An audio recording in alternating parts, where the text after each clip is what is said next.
ካልኣይ እንታይ ዝጠቕመካ እንታይ ዘይጠቕመካ ምፍላይ ኣሎ ንኣብነት ኣብዚ ንነብሮ ዘለና ምዕራብ ዓለም ወላ ሓንቲ ኣይ ትምህርቲ ኣይ ሞያ ኣይ ናይ ዝሓለፈ ተመክሮ ሒዝካ መፂኻ ስራሕ ስኢነ ኢልካ ተንፀርፅር እንተኾንካ እሞ ግዜኻ ከዓኒ ቋንቋ ምምሃር ሞያ ምምሃር ኣብ ገለ ዘይተሕልፎ እንተኾንካ ፅባሕ ንጎ ከመይ ጌርካ ሃዳ እሞ ክትዓቢ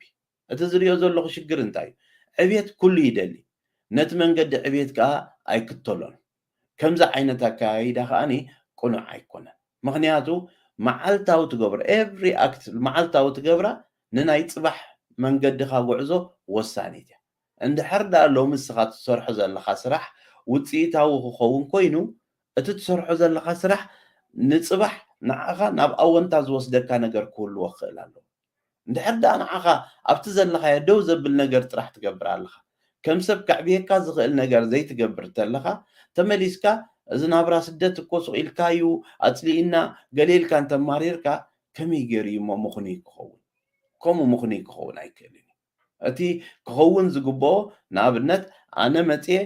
ናይ እንዳ ኤሌክትሪክስታ ክሰርሕ ደልየ እንተኢልዮም ኣብዚ ዓዲ ብዓድና ከምኡ ነይረ እንተኢልዮ ክማላእ ዘለዎ ነገራት ኣሎ